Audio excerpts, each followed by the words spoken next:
City Ravi ಹೇಳಿಕೆ ಘೋರ ಅಪರಾಧ. ಯಾವುದೇ ಹೆಣ್ಣು ಮಗಳು ಕೂಡ ಊಹಿಸಿಕೊಂಡು ಈ ರೀತಿ ಹೇಳಲು ಸಾಧ್ಯವಿಲ್ಲ.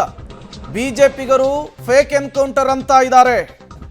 ಆದರೆ ತಪ್ಪನ್ನ ಮುಚ್ಚಿಕೊಳ್ಳಲು ಫೇಕ್ ಎನ್ಕೌಂಟರ್ ವಿಚಾರವನ್ನ ಮುನ್ನೆಲೆಗೆ ತರ್ತಾ ಇದ್ದಾರೆ. ಸಿಟಿ ರವಿ ಕೇಸ್ ಮುಚ್ಚಿ ಹಾಕಲು ಈ ರೀತಿಯ ಬೆಳವಣಿಗೆಗಳಾಗ್ತಾ ಇದೆ. ಸಿಟಿ ರವಿ ಬಹಿರಂಗ ಕ್ಷಮೆ ಕೇಳಿದ್ರೆ ಎಲ್ಲ ಮುಗಿದು ಹೋಗುತ್ತೆ. ಸಭಾಪತಿಗಳ ಹೇಳಿಕೆಯ ಬಗ್ಗೆ ಮಾತನಾಡಲ್ಲ ಅಂಥೇಳಿ ಎಂಬಿ ಪಾಟೀಲ್ ಹೇಳಿರುವಂತಹದ್ದು. ಸಿಟಿ ರವಿ ಹೇಳಿಕೆಯ ವಿಚಾರಕ್ಕೆ ಸಂಬಂಧಪಟ್ಟಂತೆ ಸಚಿವ ಎಂಬಿ ಪಾಟೀಲ್ ಅವರು ಮತ್ತೊಮ್ಮೆ ಮಾತನಾಡಿದ್ದು ಹೀಗೆ. ನಾನು ನೋಡಿದ ಹೊರಟ್ಟಿಯವರು ಅವರು ವಿಧಾನಸಭಾ ಅಧ್ಯಕ್ಷರು ಅವರು ಹೇಳಿದ್ದಾರೆ ಅಂದರೆ ಅದಕ್ಕೆ ನಾನು ಅದರ ಬಗ್ಗೆ ನಾನು ಕಾಮೆಂಟ್ ಮಾಡಲಿಕ್ಕೆ ಬಯಸೋದಲ್ಲ. ಯಾಕಂದರೆ ವಿಧಾನಸಭಾ ಅಧ್ಯಕ್ಷರು ಹೇಳಿದ ಮೇಲೆ ಈಸ್ ದ ಕಸ್ಟೋಡಿಯನ್. ಅವ್ರು ಹೇಳಿದ ಮೇಲೆ ಅದ್ರ ಬಗ್ಗೆ ನಾನು ಕಾಮೆಂಟ್ ಮಾಡಲಿಕ್ಕೆ ಹೋಗೋದಲ್ಲ. ಆದರೆ ಒಂದು ಸತ್ಯ ಇವತ್ತು ದಿವಸ ಇವತ್ತು ಯಾರೂ ಒಬ್ಬರು ಹೆಣ್ಮಗಳು ಇವತ್ತು ಏನು ಬಿ ಜೆ ಪಿಯವರು ದೇಶಭಕ್ತಿ ಬಗ್ಗೆ, ನಮ್ಮ ದೇಶದ ಸಂಸ್ಕೃತಿ ಬಗ್ಗೆ, ಇತಿಹಾಸ ಬಗ್ಗೆ ಎಲ್ಲವನ್ನು ಮಾತನಾಡ್ತಾರೆ.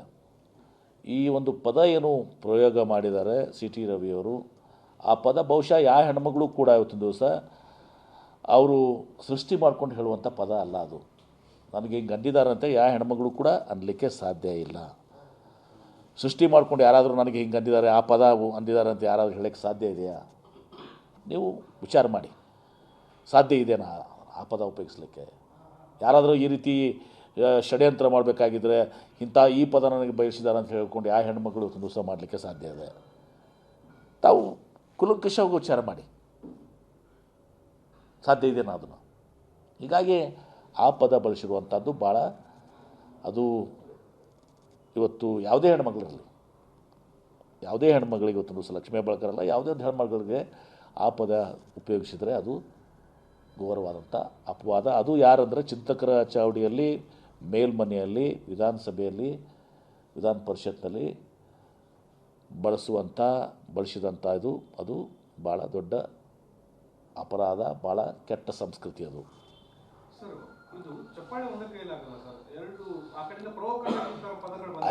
ಆಯಿತು ಪ್ರವೋಕ್ ಮಾಡಿದಾರಂತೂ ತಿಳ್ಕೊಳ್ಳಿ, ಅವ್ರು ಪ್ರವೋಕ್ ಆಗಿದ್ಮೇಲೆ. ಆದರೆ ಈ ಪ್ರವೋಕ್ ಆಗಿದ್ದಕ್ಕೆ ಈ ಶಬ್ದ ಬಳಸ್ಕೊಳ್ಳೋಂಥ ಸಾಧ್ಯ ಇದೆನಾ? ಈ ಶಬ್ದ ಬಳಸ್ಕೊಳ್ಳೋಕೆ ಸಾಧ್ಯ? ಒಬ್ಬ ಹೆಣ್ಮಗಳಿಗೆ ಇವರು ಸಂಸ್ಕೃತಿ, ಇತಿಹಾಸ, ದೇಶಪ್ರೇಮ ಬಗ್ಗೆ ಜನರಿಗೆ ಕತೆ ಹೇಳ್ತಾರೆ, ಪಾಠ ಹೇಳ್ತಾರೆ. ಇದೇನಾ ಸಂಸ್ಕೃತಿ? ಒಬ್ಬ ಹೆಣ್ಮಗಳಿಗೆ ಆ ಪದವನ್ನು ಏನು ಬಳಸ್ಕೊಂಡಿದ್ದಾರೆ, ಯಾಕಂದ್ರೆ ಆ ಪದನ ಉಚ್ಚಾರ ಮಾಡೋಕ್ಕೆ ಬಯಸೋದಲ್ಲ ನಾನು. ಆ ಪದ ಬಳಸಿದ್ದು ಭಾಳ ತಪ್ಪು. ಪ್ರವೋಕ್ ಮಾಡಿರ್ಬೋದು, ಇಲ್ಲ ಅಂತ ನಾನು ಹೇಳೋದಲ್ಲ ನಾನು.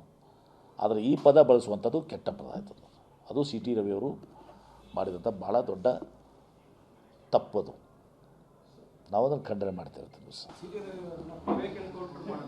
ನೋಡಿ, ನೀವು ಬಳಸಿದಂಥ ಪದ ಏನಿದೆಯಲ್ಲ, ಆ ಪದವನ್ನು ನೀವು ಮಾಡಿದ್ದ ತಪ್ಪಿಗಾಗಿ ಅದನ್ನು ರಕ್ಷಣೆ ಮಾಡಿಕೊಳ್ಳಿಕ್ಕೆ ಇದೆಲ್ಲವನ್ನು ಕಥೆಯನ್ನು ಇವರು ಸೃಷ್ಟಿ ಮಾಡ್ತಾಯಿದ್ದಾರೆ. ಏನು ಇವರು ಬಳಸಿದಂಥ ಪದ ಇದೆಯಲ್ಲ, ಅದು ಯಾರೂ ಕೂಡ ಜನ ಒಪ್ಪುವಂಥದ್ದಲ್ಲ. ಯಾವುದೇ ಸುಸಂಸ್ಕೃತ ಸಮಾಜ ಅದನ್ನು ಒಪ್ಪೋದಲ್ಲ. ಅದನ್ನು ಮಾಡಿದ್ದಕ್ಕೆ ಡಿಫೆಂಡ್ ಮಾಡಲಿಕ್ಕೆ ಎಲ್ಲನೂ ಕೂಡ ಬ್ಯಾಕಪ್ ಪ್ಲ್ಯಾನ್, ಫೇಕ್ ಎನ್ಕೌಂಟ್ರು, ಅದು ಇದು ಸುಳ್ಳು ಇದನ್ನು ಮಾಡಿಕೊಂಡು ಸೃಷ್ಟಿಯನ್ನು ಇವರು ಮಾಡ್ತಾಯಿದ್ದಾರೆ. ಆದರೆ ಇದು ಯಾವುದು ಮಾಡಿದರೆ ಕೂಡ ಅದು ಆಗೋದಲ್ಲ. ಒಂದೇ ಒಂದು ದಾರಿ ಏನಾದರೂ ಇದ್ದರೆ ಇವರಿಗೆ ನೇರವಾದ ದಾರಿ. ನನ್ನ ಪ್ರಕಾರ, ನನ್ನ ವೈಯಕ್ತಿಕ, ನಾನು ಆ ಪದ ಬಳಸಿದ್ದೀನಿ, ನಾನು ಬಹಿರಂಗವಾಗಿ ಕ್ಷಮೆಯನ್ನು ಕೇಳ್ತೀನಿ ಅಂತ ಹೇಳಿದರೆ ಅದು ಅಲ್ಲಿಗೆ ಮುಕ್ತಾಯ ಆಗ್ತದೆ. ಅದನ್ನು ಬಿಟ್ಕೊಂಡು ನನಗೆ ಅದು ಪದ ಬಳಸಿದ್ದಕ್ಕೆ ನಮಗೆ ಫೇಕ್ ಎನ್ಕೌಂಟರ್ ಮಾಡಿದರು, ಅದು ಮಾಡಿದರು, ಇದು ಮಾಡ್ತಾಯಿದ್ರು ಅಂಥೇಳಿ ಸುಮ್ಮನೆ ಅದಕ್ಕೆ ಇವರು